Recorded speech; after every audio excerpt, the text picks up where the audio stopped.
Modify ਕੀਤੀ ਆ ਆਪਣੇ ਹਿਸਾਬ ਨਾਲ। ਹੀ is an engineer over here in GNA university. ਤੁਸੀਂ ਦੇਖ ਸਕਦੇ ਹੋ, ਤੁਹਾਨੂੰ ਬਹੁਤ ਸਾਰੀਆਂ ਚੀਜ਼ਾਂ ਨਜ਼ਰ ਆਉਣਗੀਆਂ ਜਿਹੜੀਆਂ ਆਮ ਇੰਡੀਕਾ ਦੇ ਵਿੱਚ ਨਹੀਂ ਨਜ਼ਰ ਆਉਂਦੀਆਂ।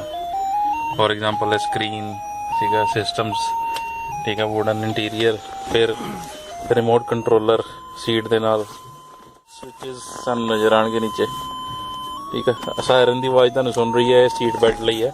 ਜਦ ਤੱਕ ਸੀਟ ਬੈਲਟ ਇਨਸਰਟ ਨਹੀਂ ਹੋਏਗੀ ਤਦ ਤੱਕ ਵੱਜੀ ਜਾਏਗਾ। ਬਾਕੀ ਤੁਹਾਨੂੰ ਆਪ ਦੱਸਣਗੇ। ਮੈਂ ਸੀਟ ਬੈਲਟ ਹੁਣ ਇਨਸਰਟ ਕਰਨ ਲੱਗਾ ਇਹਦੇ ਵਿੱਚ। ਉਸ ਤੋਂ ਬਾਅਦ ਇਹ ਜਿਹੜਾ ਟੋਨ ਆ ਉਦੋਂ ਬੰਦ ਹੋਏਗੀ। ਸੈਕੰਡ ਆਪਸ਼ਨ ਇਹਦੇ ਵਿੱਚ ਇਹ ਹੈਗੀ ਹੈ ਕਿ ਜਦ ਤੱਕ ਆਪਾਂ ਸੀਟ ਤੇ ਬੈਠੇ ਆ ਉਦੋਂ ਇਹ ਸਵਿਚ ਐਕਟੀਵੇਟ ਹੋਣਾ।